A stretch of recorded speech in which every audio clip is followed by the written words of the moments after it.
Martin Jendaruk PR atas kasih dan kekeraman Allah yang telah dan selalu ia alami dalam perjalanan panggilannya sebagai imam selama 25 tahun ini.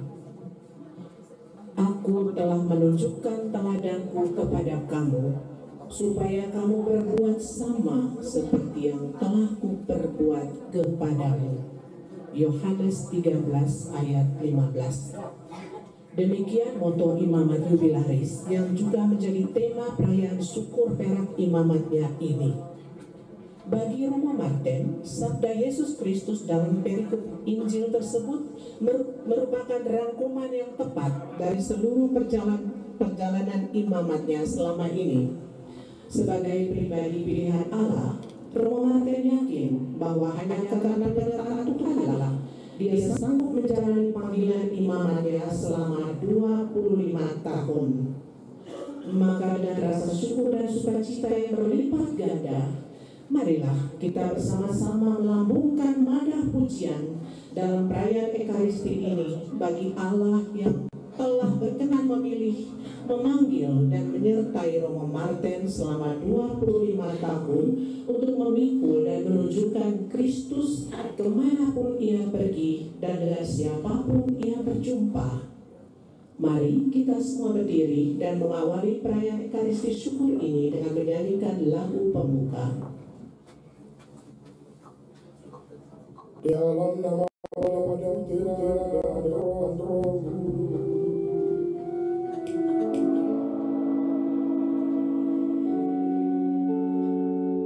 Rahmat dan damai sejahtera dari Allah Bapa dan Tuhan kita Yesus Kristus selalu beserta kita.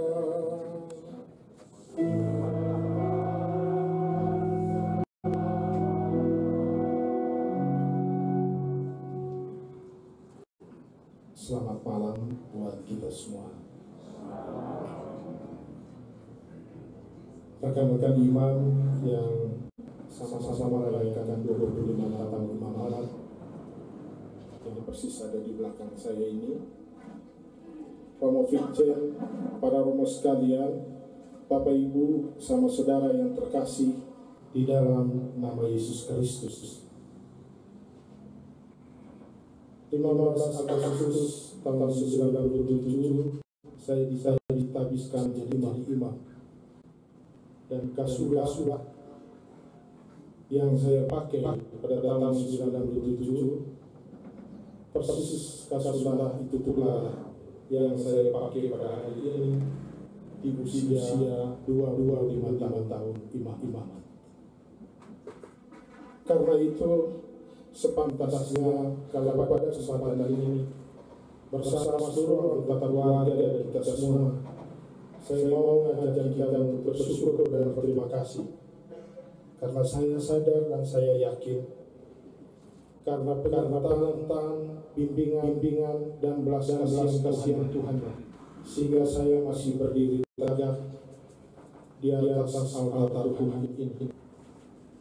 Saya juga yakin bahwa perbuatan baik Tuhan berikan melalui perbuatan baik begitu banyak orang yang dengan caranya masih mengambil bagian untuk meneguhkan perjalanan hidup imamat saya.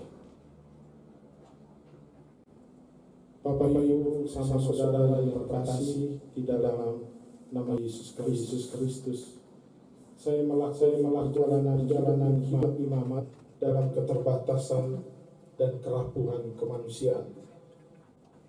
Namun saya tetap rasakan bahwa cinta Tuhan itu tetap berpihak kepada saya, dan dalam keterbatasan itu Dia tetap membantu saya dalam tugas pelayanan yang saya lakoni sebagai seorang imam.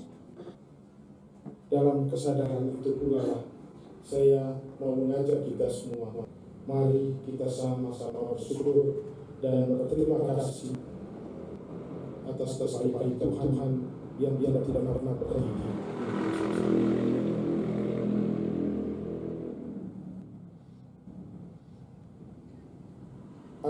syukur agar doa yang kita nyatakan di dalam perayaan Ekaristi ini berkenan di hati Allah. Marilah pertama-tama kita nyatakan sesal dan niat tobat kita. Saya mengaku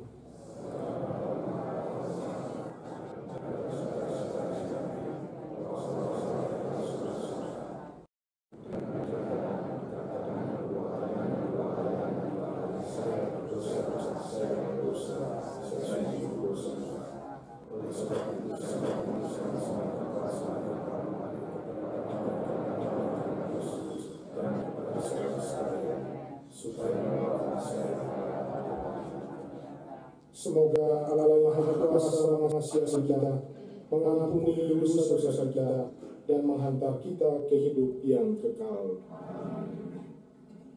Marilah kita menuntut kasih Tuhan dengan menyanyikan lagu kemuliaan. Marilah berdoa.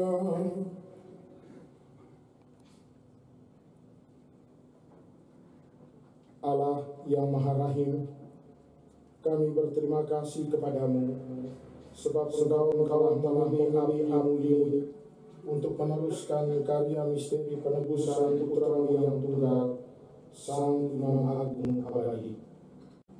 Selama 25 tahun pernikahan ini, Engkau telah menentukan kami hamba-Mu dengan kerahiman-Mu agar sanggup berkanjang dalam tugas mulia sebagai imam-Mu yang kudus. Bersama seluruh umat-Mu, kami menyampaikan syukur atas semua berkat-Mu yang telah memampukan kami untuk menunjukkan kehadiran-Mu yang penuh kerahiman di tengah-tengah situasi hidup kami.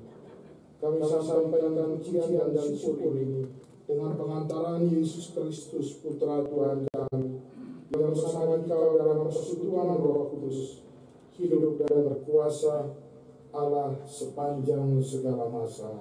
Amin.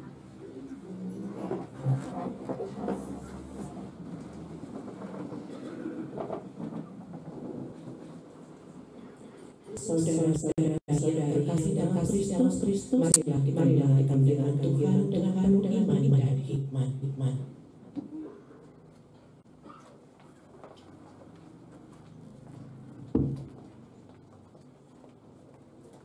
Bacaan dari kitab pertama Samuel. Setelah perempuan itu menyapi anaknya, dibawanyalah dia dengan seekor lembu jantan yang berumur 3 tahun, 1 eva tepung, dan sebuyung anggur, lalu diantarkannya ke dalam rumah Tuhan di Silo. Waktu itu masih kecil betul kanak-kanak itu. Setelah mereka menyembelih lembu, mereka mengantarkan kanak-kanak itu kepada Eli. Lalu kata perempuan itu, Mohon bicara tuanku, demi tuanku hidup, akulah perempuan yang dahulu berdiri di sini dekat tuanku untuk berdoa kepada Tuhan. Untuk mendapat anak inilah aku berdoa, dan Tuhan telah memberikan kepadaku apa yang minta daripadanya. Maka aku pun menyerahkannya kepada Tuhan seumur hidup, terserahlah ia kiranya kepada Tuhan. Lalu sujudlah mereka di sana menyembah kepada Tuhan. Orang yang berbantah dengan Tuhan akan dihancurkan, atas mereka ia mengguntur di langit. Tuhan mengadili bumi sampai ke ujung-ujungnya. Ia memberi kekuatan kepada raja yang diangkatnya dan meninggikan tanduk kekuatan orang yang diurapinya. Demikianlah sabda Tuhan.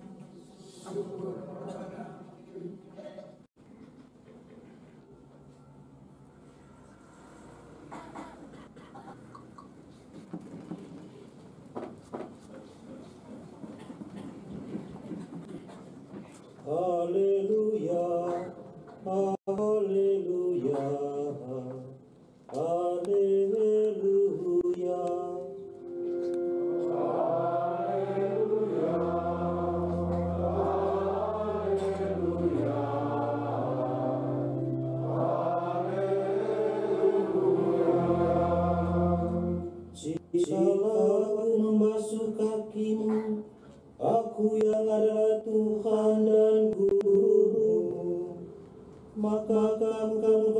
saling membasuh kakimu.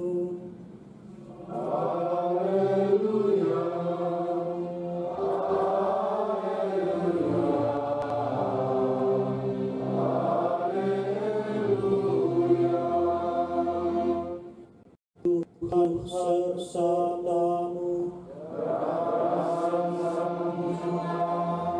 Inilah Injil Yesus Kristus menurut Yohanes.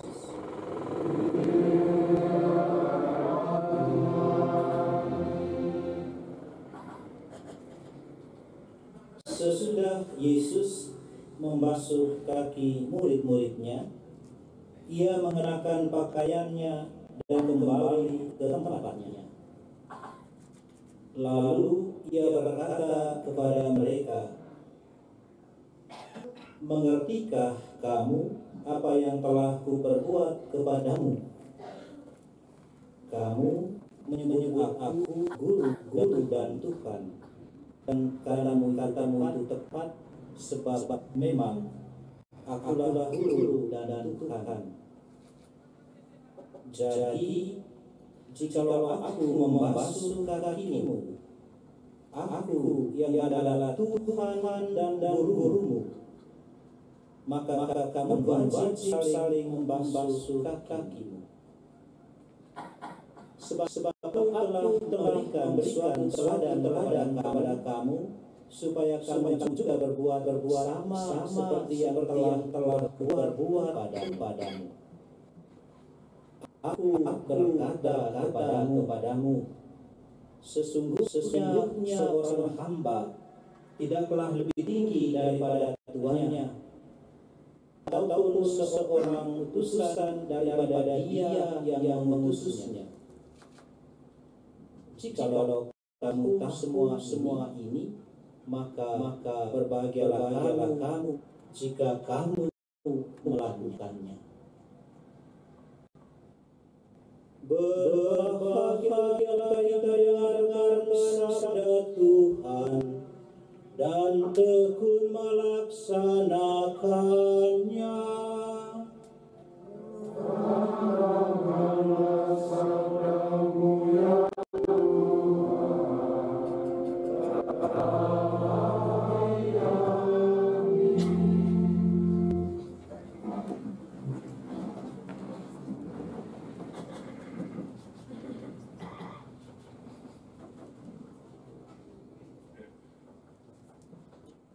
Selamat malam semuanya.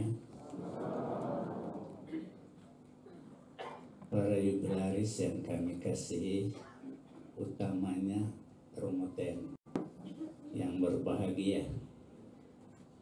Pada malam hari ini saya berdiri di sini untuk menyampaikan renungan dari Yang Mulia Bapak Uskup. Tentu dengar baik-baik ini. Saya hanya menyampaikan, mengertikah kamu apa yang telah kuperbuat kepadamu? Ini pertanyaan bukan dari Bapak Uskup, tapi dari Yesus untuk kita sekalian. Dan teristimewa malam hari ini secara istimewa sebagai renungan kembali untuk Romo Jubilaris. Para imam biarawati umat beriman yang terkasih, Bapak Uskup tidak sempat hadir secara fisik, tapi hati dan korbannya hadir sebagai bukti kasihnya kepada imamnya yang satu ini dan kami semua melalui khotbahnya yang kami bacakan. Pada malam istimewa ini perayaan imamat Romo Martin LP Jenaro, kita sungguh disapa dan diteguhkan oleh firman Tuhan. Sang Jubilaris mengajak kita untuk bersama-sama merefleksikan Injil Yohanes tentang dan tindakan pembasuhan kaki para murid yang yang dilakoni oleh Yesus. Tentu ini sebuah ikhtiar yang berani dan menantang. Demikian. Tindakan pembahasan para murid Yesus adalah tindakan simbolis penuh makna, sekaligus selalu dikenang dalam setiap pesta Paskah. Tindakan ini menjadi salah satu wasiat atau pesan kunci wasiat akhir dari Yesus, karena dilakukan sebelum dia mengalami kematian dan peristiwa Paskah. Kita orang Timur biasa jelang akhir hayat ada acara tentengan, dan biasanya pada peristiwa serupa ada pesan akhir, ada pesan-pesan istimewa dan penting tentang kehidupan, tentang pembagian warisan, atau tentang apa saja yang pasti penting. Selain itu, tindakan simbolis ini mengandung sebuah tuntutan dan komitmen yang kuat dari setiap orang beriman yang merenungkannya. Para imam, biarawati, dan umat beriman yang terkasih, maka dengan pesan pertama dari tindakan pembahasan kaki adalah kesediaan untuk melayani. Sesungguhnya melayani adalah sebuah imparasi iman, sekaligus semangat dasar umat beriman dalam kehidupan. Spiritualitas dasar yang harus dimiliki orang Kristiani adalah bahwa kita dipahami menjadi besar dengan melayani, menjadi besar menjadikan kita hamba di hadapan semua orang. Demikian halnya seorang imam menjadi besar, terkenal dan dikenang karena kesetiaan dalam pelayanan atau karena melayani. Tanpa luarnya rumah ini, menurut kesaksian bos besar, ya coba Martin tadi sedikit, ini bosnya terus tanpa luarnya, lagaknya atau gayanya, ya.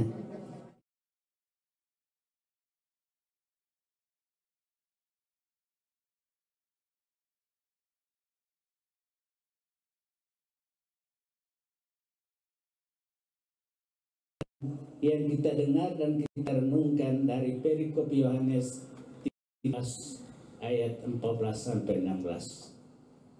Dari pengalaman kami, juga kesaksian teman dan rekan kerjanya, dia sungguh melakukan perbuatan seperti dilakukan Yesus, guru dan pendahulu.